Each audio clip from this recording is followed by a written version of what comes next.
Well, hello. Thank you so much for taking time out of your day to check out this video. And welcome to the Gridiron. Before I get started, I just want to say thank you so much to everyone out there who's been watching my videos. Thank you. If you can maybe give this video a thumbs up, or possibly leave a comment below, or maybe even share this video, it would mean so much to me. But at least anyway, just thank you so much for just taking time out of your day to check out this video. Thank you. Well, Oshane, I've seen some articles, and he was talking basically about kind of wanting to get more at-bats in the draft, or maybe getting as many at-bats as he can in the draft.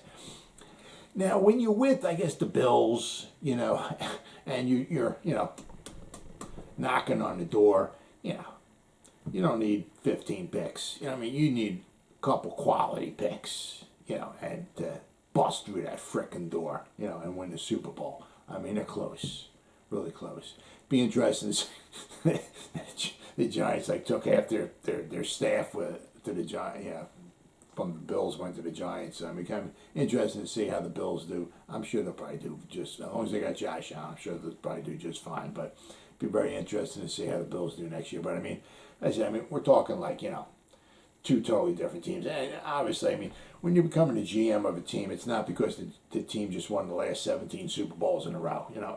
We just wanted to, make you the GM. Just, we're so good here, we just want to give everybody a chance. So we're going to give you a chance of being a GM of a Super, it is what it is. But, with the Giants, obviously, as many good quality picks as you can get. Now, obviously that too. They're going to have to start getting rid of some people. So you start getting rid of some people. You want to. That's why you want some of the draft picks to replace those people. But he was asked if he would like to have better quality picks or have, I guess, maybe more picks. And it's kind of his answer. Well, he kind of, I guess, went both ways. Would you like to have more picks? And he replied he would like to get as many at-bats as you could. Now, the Giants, obviously, in the first round, they got picks number 5, pick number 7. Second round, we got pick number 36. Third round, we got 67, and we got 81. So we got 5 of the top 81 picks.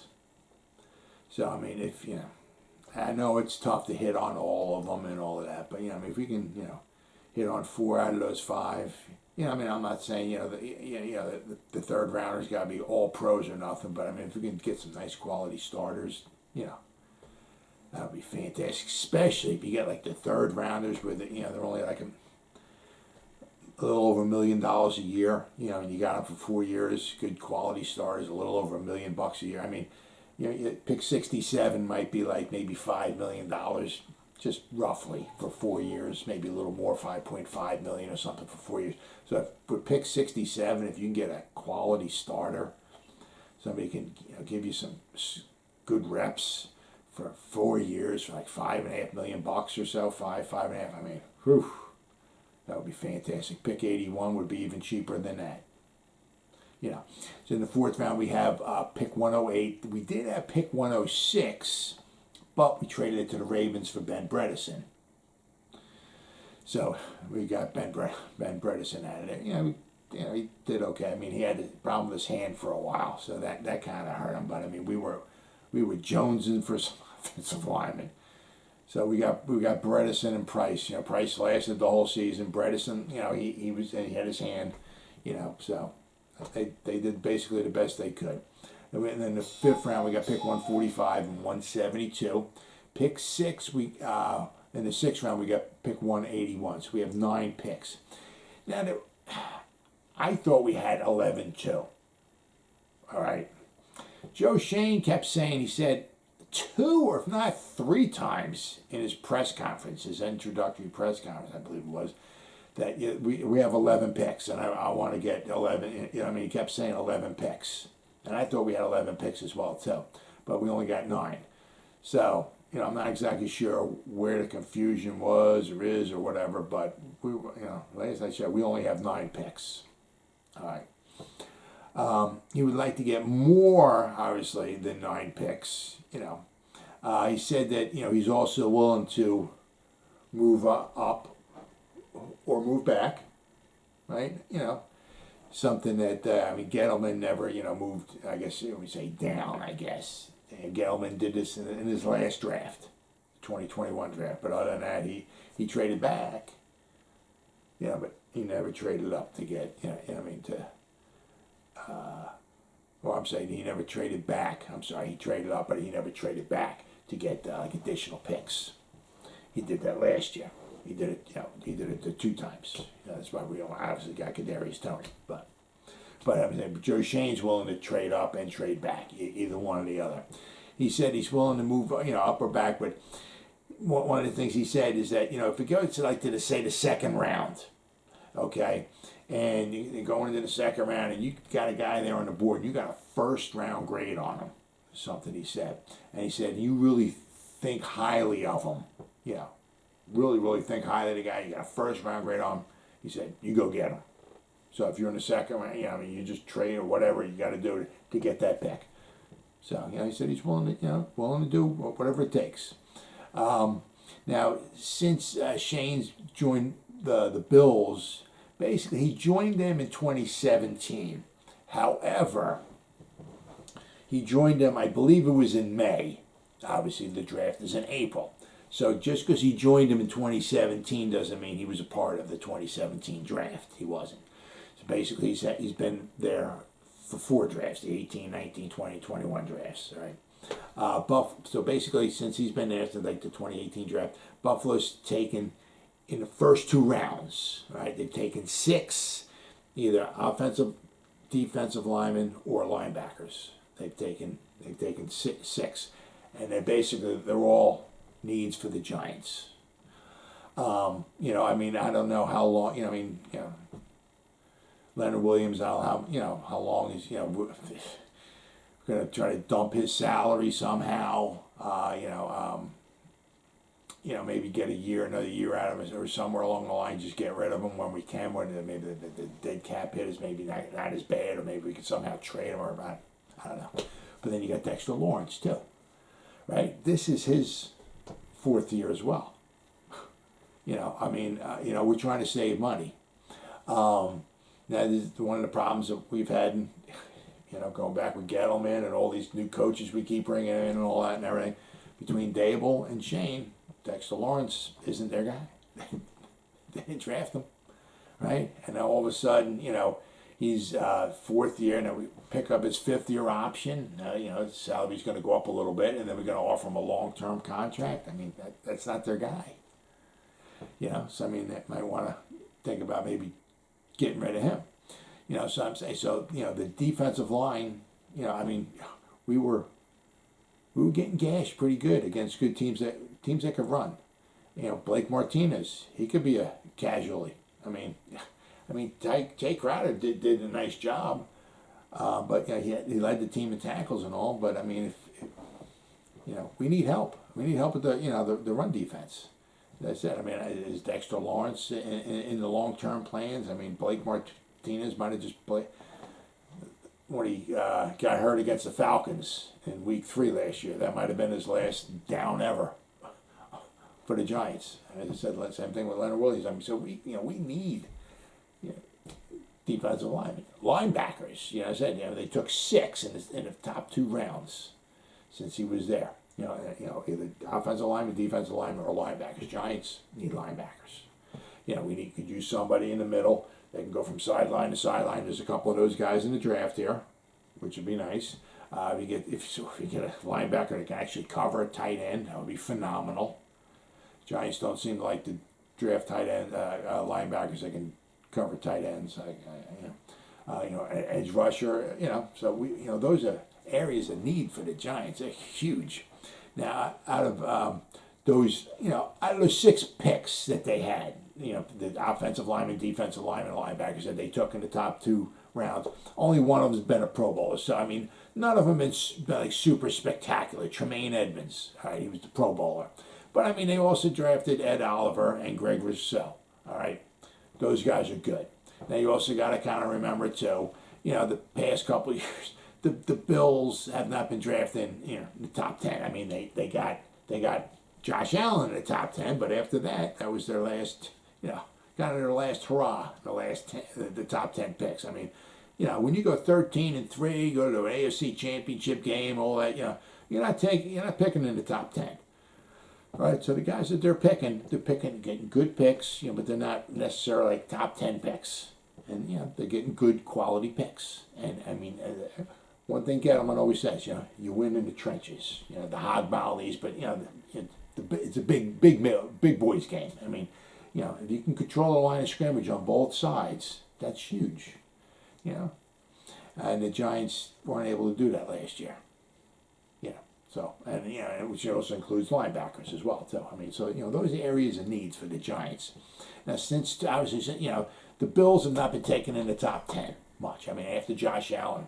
But, however, you look at the Giants since 2014, all right? The Giants in 2014 took Odell Beckham Jr., number 12 overall. Right, then we had the back-to-back debacles, right? Then we had Eric Flowers at number 9. Then we took Eli Apple at number 10. Then we took Evan Ingram, number 23. Then we had Saquon, second pick overall, all right, in the 2018 draft. 2019 draft, that's when we had the triple header there. Got Daniel Jones, Dexter Lawrence, and DeAndre Baker. Then we picked fourth, right? Then we picked, actually we were picking 11th, but we traded, with the Bears, and that we wound up picking 20th.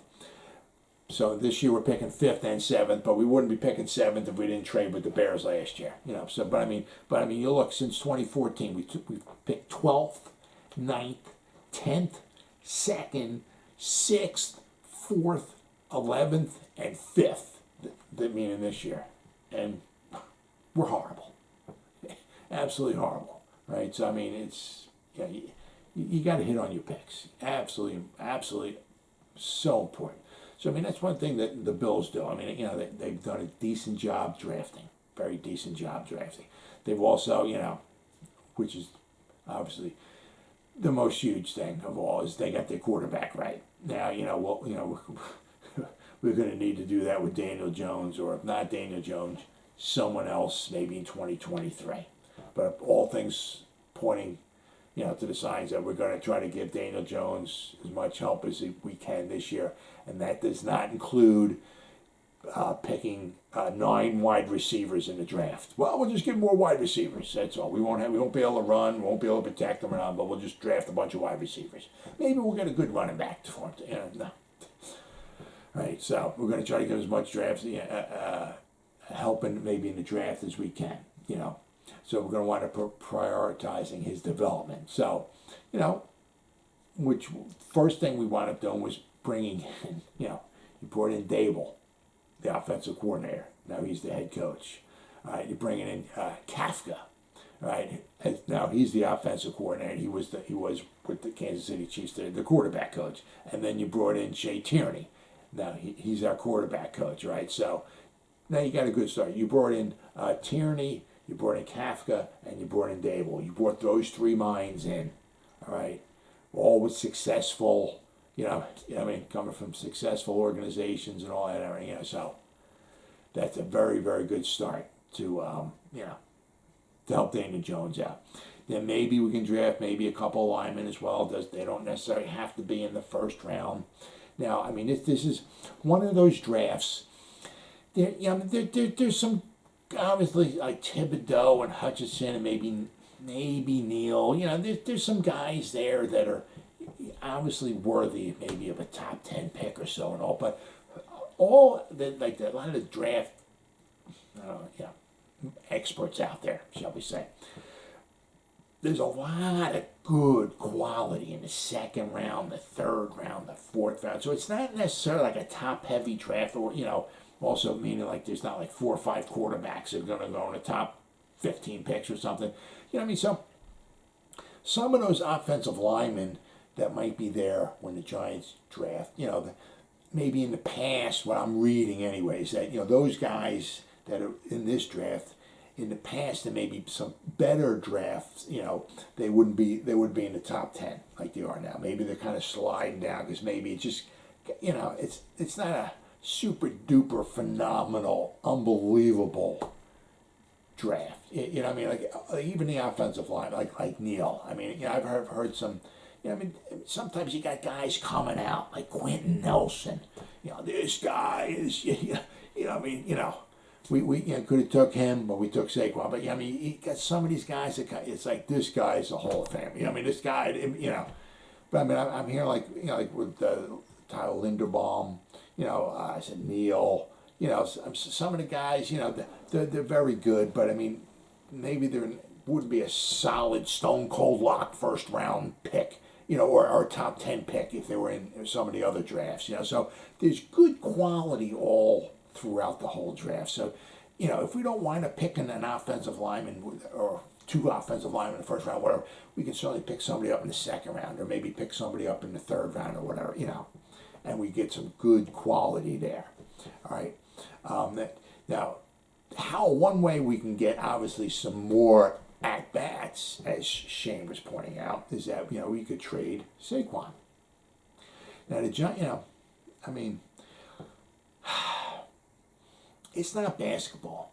If you had 5 guys on the court, right, and you traded, and you got one superstar, you get LeBron in there in his heyday, Kobe in his heyday, Michael in his heyday, and you take them and you put them on your team. Say your team is, I don't know, you got 82 games in the season. I'm just going to throw a number. Say we're 25 and 55 just for 80 games, right? You bring Michael in now, all of a sudden now you're, 45 and 35 or what? One guy can make a huge difference. All right, football, it's unless it's a quarterback, okay.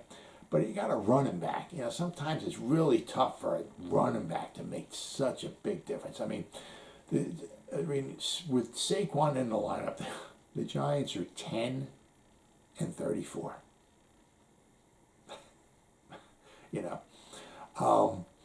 In 2018, when he, with his rookie season, when he had over 1,300 yards rushing, offensive rookie of the year, and all this everything, the Giants averaged run 103 yards a game, 103.1 yards per game.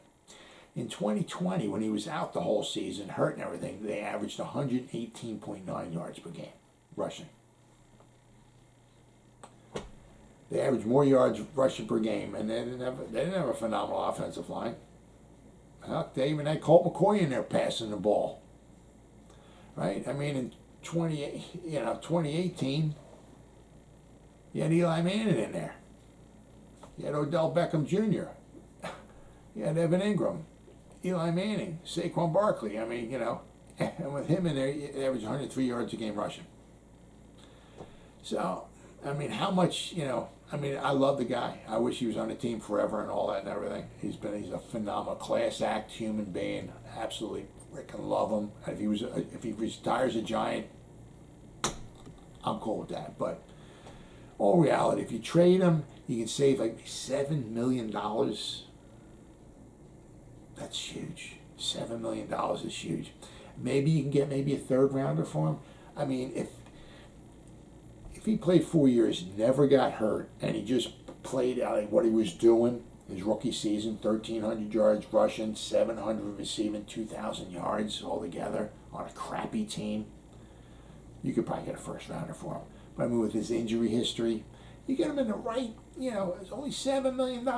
So it's not that expensive right now. If you keep him healthy, put him in the right system, use him the right way. Because remember, his rookie season, he was with Pat Shermer. You bring him here with the Clapper, and he's horrible. He's got hurt too, but are we using him the right way? You get somebody with a great offensive mind that can use him the right way, then he could really take off, really help somebody. Maybe you can get a third rounder for him, right? And you can trade James Bradbury. And his numbers are just tailed off. The first year he was here, he did very good. Second year, not so. 2020, quarterbacks were completing 56.4% of their passes this way. This past year, 65.2. They completed almost 10% more passes the passing completion went almost 10% in 1 year. I mean, that's a hell of a jump. TDs allowed, right? 2020 only allowed 3 touchdowns. And I think 2 of them were in the first couple games of the season, if I'm not mistaken, early on. And then he let one in like later on. I think one of them might have been against the Bucs later on in the season, but 2 of the touchdowns, I know one was against Pittsburgh, the first game of the season, and I think another one was early on too. So I mean, you figure, you look at like the last 13 games or so, he gave up like 1 touchdown in the 2020 season. And you know, it's phenomenal. This past year, he gave up 8 touchdowns. 2021, he gave up 8 touchdowns. His NFL, the quarterback rating in 2020, the quarterback rating was 70 when he threw at him. 70. That's good. This year was 100.3. Trade him and maybe the Giants, you know, not only save, they could possibly maybe save like $12 million, which would be huge. Maybe they get a 4th, maybe a 5th for him, somewhere around there. I mean, if you traded him after that 2020 season, what he did, you know, you could be possibly looking at least maybe a 3rd. You know what I mean? You can, you know, right? Oh yeah. Now, I mean, after last season, he's expensive. He got another year older. I mean, maybe a 4th, maybe a 5th, you know, something like that. But once again, it's another at bat. Darius Slayton, right? He had a great rookie season, but that was with Pat Shurmur as well. So he had 8 touchdown receptions. He only had 5 touchdown receptions his past 2 seasons. Right? Between 2021, he had 26 receptions. He played in 13 games. He averaged 2 catches a game. He had 2 touchdowns this past year. He averaged 26.1 yards per game this year. I mean, his catch percentage went down as well. I mean, 2020's, you know, it still wasn't very good. He caught 53.2% of the passes went his way. This past season, he caught 47.3% of the passes went his way. I mean, you know, his rookie season, right? He had 3 drops. His past 2 seasons, he had 12. I mean, if you traded him after his rookie season, it's a 5th round pick, man. You probably could have gotten a 3rd rounder for him. The way 8 touchdowns as a 5th rounder. Oh yeah, you probably could have gotten a 3rd maybe for him. Oh yeah, I mean, I was looking at him. He's cheap. You could have had him another 3 years. You could have maybe gotten a 3rd for him. But I mean, now, I mean, you know, what are you going to get? What are you going to get maybe for him? I mean, you'd save a couple $1 million, maybe $2.5 million if you can trade him. You might get a 6th or a 7th for him. But once again, it's another at bat. It's a cheap, you know, person. It's a draft pick, and it's another at bat. You can trade the X-Man. This is his last year, right? Maybe you probably get a 7th. I mean, after his rookie season, he did pretty good. The past couple seasons, I mean, this year he had that penalty against the Kansas City, and he was in the out. He was in the doghouse the rest of the season. Once again, I mean, it's just the way it's been with the Giants. You know, the X-Man came in. Well, you know, I mean, he was Gettleman guy, but he's not a Judge guy. He's not a Patrick Graham guy. He cost the Giants a game, possibly, right, with that penalty.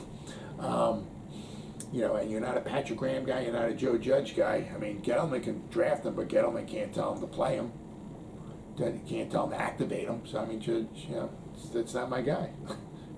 You're unactivated. You're on the unactive list. Thanks for screwing us up against Kansas City, X-Man. You know what I mean? So I said maybe trade him. He's on the cheap, right? Maybe you can get a 7th rounder for him. Who knows? Then you can also trade picks number 5 or number 7. You can maybe move back, right? Pick up more picks. You know, I'll maybe unless like yeah. Unless Hutchinson or Thibodeau's there, yeah.